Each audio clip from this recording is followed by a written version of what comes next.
1997年，一位名叫克里斯·加德纳的美国男子带着年幼的儿子流落街头。他白天在一家证券公司实习，晚上则带着儿子辗转于公共厕所、地铁站和收容所之间。即使在如此艰难的处境下，克里斯依然保持着坚韧不拔的精神，从不向命运低头。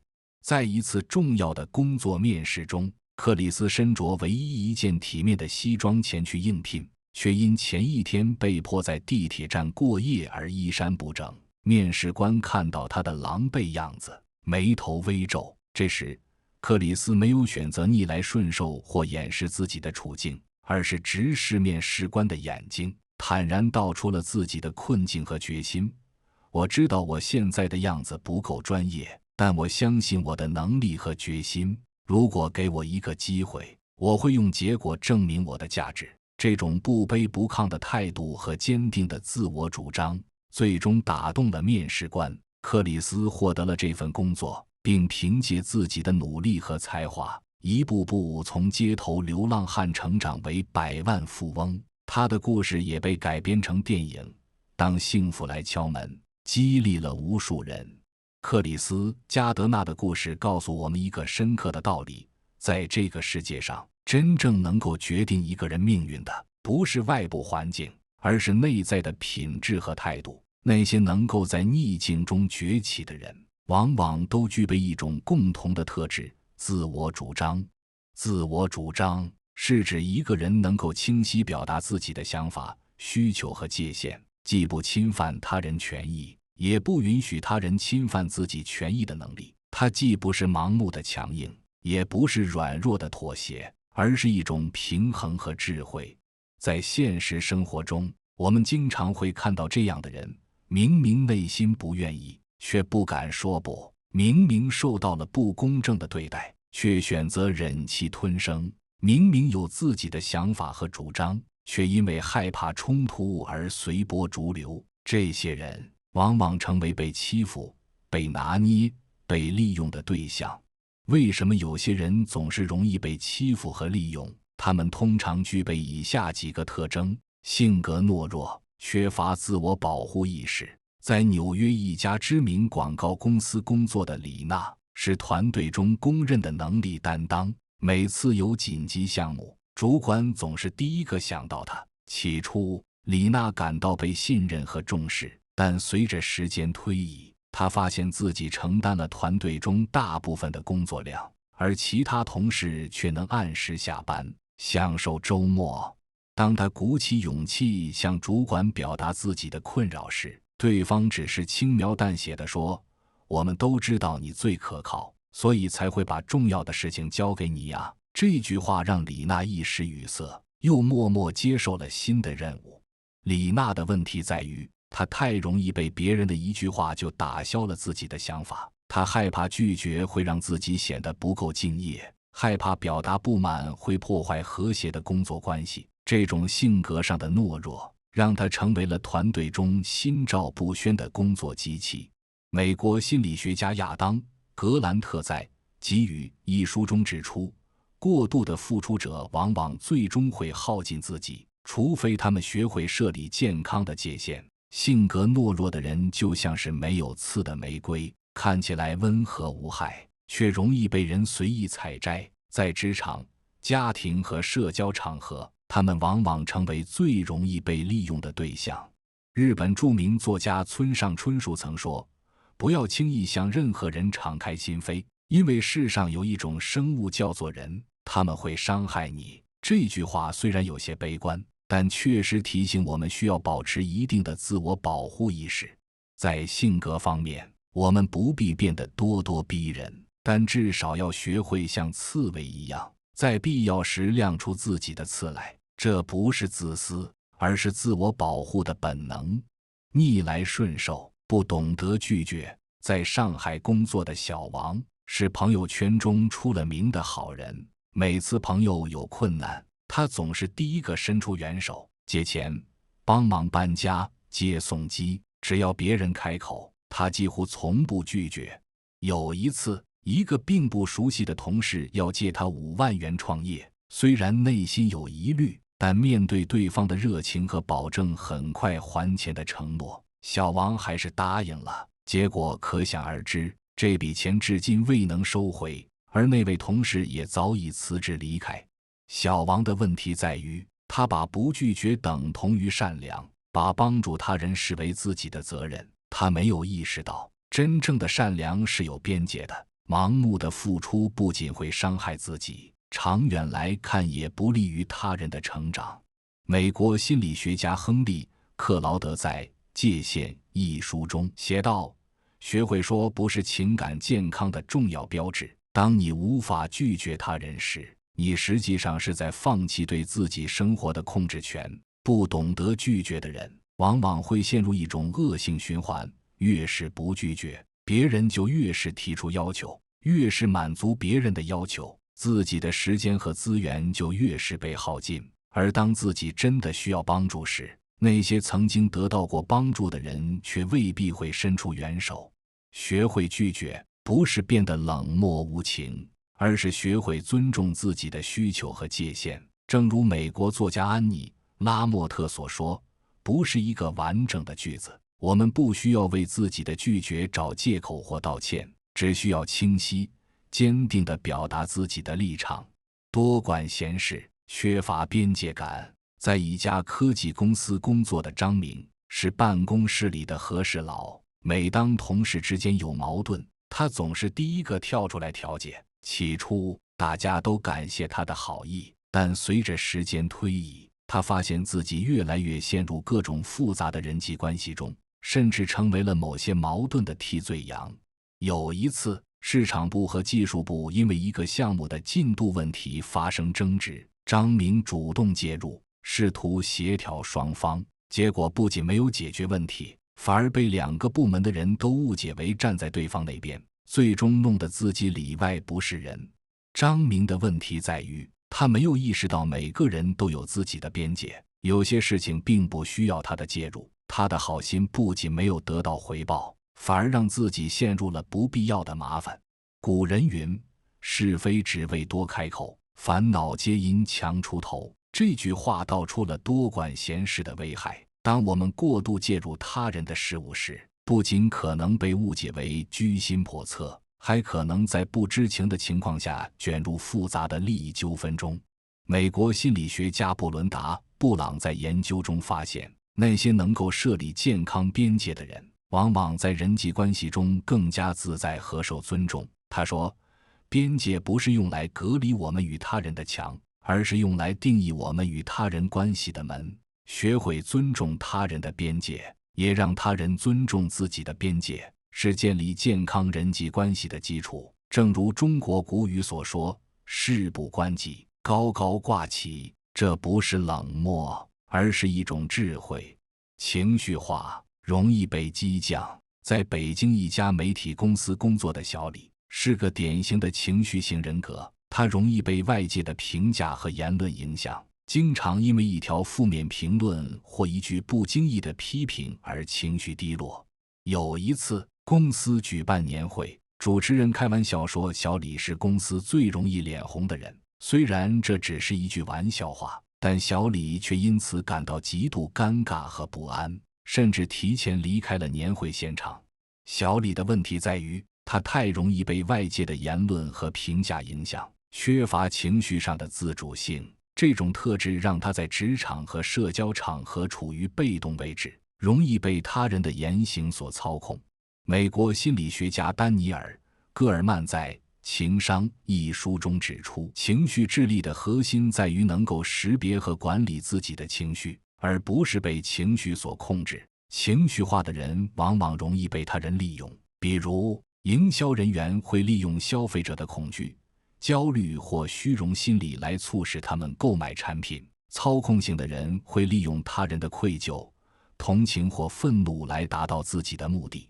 学会管理自己的情绪，不被外界轻易影响，是保持自我主张的重要一步。正如罗马哲学家塞内卡所说，如果一个人不能控制自己的情绪，那么他就会被情绪所控制。当我们感到情绪波动时，可以尝试深呼吸，暂时离开现场或转移注意力等方法来冷静下来。只有在冷静的状态下，我们才能做出理性的判断和决策。缺乏主见，随波逐流。在广州一家设计公司工作的小陈，是团队中的随和派。无论是工作方案还是聚餐地点，他总是说都行，随便，你们决定吧。起初，大家都觉得小陈很好相处，但随着时间推移，他发现自己的意见越来越不被重视，甚至在一些重要决策中被完全忽略。更糟糕的是，当项目出现问题时，那些曾经代替他做决定的人却开始推卸责任，说这不是我一个人的决定。小陈的问题在于，他缺乏自己的主见和立场，总是依赖他人来做决定。这种特质不仅让他在职场中失去了话语权，也让他在人际关系中处于被动位置。美国心理学家威廉·詹姆斯曾说，人类最深层的本性是渴望被重视。然而，如果我们自己都不重视自己的意见和想法，又怎么能期望他人重视呢？缺乏主见的人往往会被他人所引导，甚至被操控。他们可能会接受不符合自己利益的建议，做出不符合自己价值观的决定，最终导致后悔和自责。培养自己的主见，不是变得固执己见，而是学会独立思考，形成自己的判断和立场。正如爱因斯坦所说，不要试图成为一个成功的人，而要努力成为一个有价值的人。而有价值的人，首先是对自己的思想和行为负责的人。过分老实，缺乏策略思维。在深圳一家外贸公司工作的老王，是公司里出了名的老实人。他从不隐瞒自己的想法，对客户、同事甚至老板都直言不讳。虽然他的诚实值得称赞，但这种不加筛选的坦率却常常给他带来麻烦。有一次，一个重要客户询问产品的交货期，老王如实告知可能会有1周的延迟，结果客户立即取消了订单，转而选择了承诺准时交货，尽管实际上也会延迟的竞争对手。老王的问题在于，他没有意识到在商业和社交场合中，适度的策略性是必要的。过分的老实和坦率，有时候反而会伤害自己和他人的利益。美国前国务卿亨利·基辛格曾说，在外交中，真相是如此珍贵，以至于它必须被谨慎地保护。这句话虽然有些极端，但它提醒我们，在某些情况下，策略性的沟通比绝对的坦率更为有效。过分老实的人往往缺乏必要的防备心理，容易被心机较深的人所利用。他们可能会在谈判中处于劣势，在竞争中失去机会，甚至在人际关系中被误解和排斥。学会适度的策略性思考，不是变得虚伪或欺骗，而是学会在不同的场合和对象面前选择合适的表达方式和内容。正如中国古语所说，言多必失，沉默是金。有时候，保持适度的神秘感和距离感，反而能赢得他人的尊重和信任。了解了那些容易被欺负和利用的特征后，我们不禁要问，如何才能培养自我主张，不再成为任人宰割的羔羊？以下是一些实用的建议：学会说不，设立健康的边界。在北京工作的小张，曾经是一个典型的好好先生，从不拒绝他人的请求。但在一次严重的职业倦怠后，他决定改变这种状态。他开始尝试用“我需要考虑一下”来替代立即的好的，给自己留出思考的空间。当确定某个请求超出了自己的能力或意愿范围时，他会明确地说：“很抱歉，我这次无法帮忙。”起初，这种改变让他感到不安和愧疚，但随着时间推移，他发现大多数人都能理解和尊重他的决定。更重要的是，他的工作效率提高了，生活质量也改善了。学会说不，不是变得自私或冷漠，而是学会尊重自己的需求和界限。正如心理学家布伦达·布朗所说，当我们设立清晰的边界时，我们是在告诉世界，我们的时间、精力和资源是有价值的，需要被尊重。培养情绪智力，不被激将。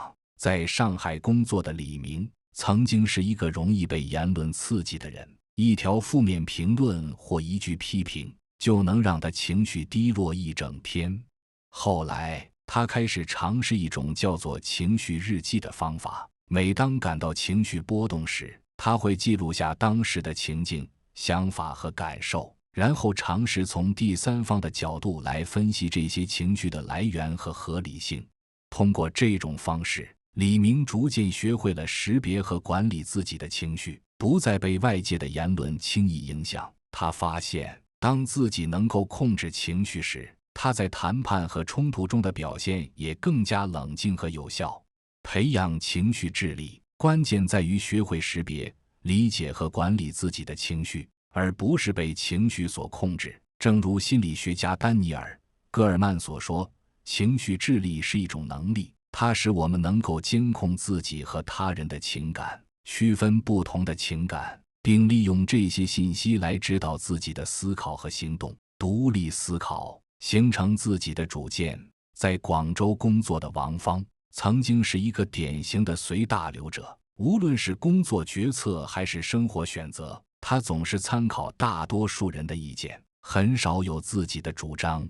后来，他开始尝试一种叫做5个为什么的方法。每当面临一个决策时，他会连续问自己5次为什么，深入探究自己真正的想法和动机。通过这种方式，王芳逐渐培养了独立思考的能力，形成了自己的主见和立场。他发现，当自己有明确的主张时，不仅决策更加符合自己的利益和价值观，也更容易赢得他人的尊重和认可。培养独立思考的能力，关键在于学会质疑和反思，不盲目接受他人的观点和建议。正如哲学家康德所说，启蒙就是人类脱离自己所加之于自己的不成熟状态。不成熟状态就是不经别人的引导，就对运用自己的理智无能为力。学会策略性思考，保持适度的神秘感。在深圳工作的陈静，曾经是一个过分坦率的人，对任何人都毫无保留地表达自己的想法和感受。这种坦率虽然赢得了一些人的信任，但也让他在职场和社交场合中处于被动位置。后来，他开始学习策略性思考，根据不同的场合和对象，选择合适的表达方式和内容。他不再对每个人都毫无保留，而是学会了保持适度的神秘感和距离感。通过这种改变，陈静发现自己在谈判和竞争中的表现更加出色，人际关系也更加和谐。他意识到，适度的策略性不是虚伪或欺骗，而是一种社交智慧。学会策略性思考，关键在于理解不同场合和关系的特点，选择合适的沟通方式和内容。正如中国古语所说，言多必失，沉默是金。有时候，保持适度的神秘感和距离感，反而能赢得他人的尊重和信任。提升自身价值，增强自信心。在北京工作的张伟，曾经因为能力不足而在职场中处于被动位置，经常被同事和上司忽视或轻视。后来，他决定通过学习和实践来提升自己的专业能力。他参加了各种培训课程，阅读了大量的专业书籍，积极参与各种项目实践。通过这些努力，张伟不仅提升了自己的专业能力，也增强了自信心。他发现，当自己真正有价值时，不需要刻意争取，他人自然会尊重和重视自己的意见和建议。提升自身价值，关键在于持续学习和成长，不断挑战自己的舒适区。正如美国作家拉尔夫·沃尔多·爱默生所说，自信的秘诀在于准备。只有当我们真正有能力和价值时，才能自然而然地展现出自信和魅力。建立支持网络，寻求专业帮助。在上海工作的刘芳，曾经因为性格懦弱和缺乏自我主张而在职场和生活中屡屡受挫。他意识到自己需要改变，但单靠自己的力量很难突破。后来，他加入了一个职业发展小组，定期与志同道合的人交流和学习。同时，他也寻求了心理咨询师的帮助，通过专业的指导来改变自己的思维模式和行为习惯。通过这些支持和帮助，刘芳逐渐建立了自我主张，不再轻易被他人利用和欺负。他发现，当自己有了明确的边界和立场时，不仅生活更加顺心，也更容易赢得他人的尊重和认可。建立支持网络和寻求专业帮助，关键在于承认自己的不足和需求，勇于向他人学习和求助。正如非洲谚语所说，如果你想走得快，就独自前行；如果你想走得远，就结伴而行。在自我成长的道路上，我们不必孤军奋战。回到节目开头提到的克里斯·加德纳的故事，他之所以能够从街头流浪汉成长为百万富翁，不仅因为他的努力和才华，更因为他具备了自我主张的能力。在最艰难的时刻，他没有选择逆来顺受或放弃尊严，而是坚定地表达了自己的价值和决心。我们每个人都可能面临被欺负、被拿捏、被利用的风险，但是我们不必成为任人宰割的羔羊。通过培养自我主张，设立健康的边界，管理自己的情绪，形成独立的思考，学习策略性思考，提升自身价值，建立支持网络，我们可以成为自己命运的主宰者。正如美国作家爱丽丝·沃克所说，最常见的勇气形式是那种促使我们每天站起来并面对世界的勇气。每一次坚定地说不，每一次清晰地表达自己的需求和界限，每一次勇敢地坚持自己的主张，都是我们在培养这种勇气，在重塑自己的命运。记住，你的人生是你自己的，不是别人的。你有权利也有责任为自己的幸福和成功负责。不要让任何人轻易地欺负、拿捏或利用你。做自己命运的主宰者，活出真正属于自己的精彩人生。我是高维认知，今天的内容就到这里。如果你觉得今天的内容还不错，请一定要关注我们的频道，让我们一起每天提升自己的认知水平。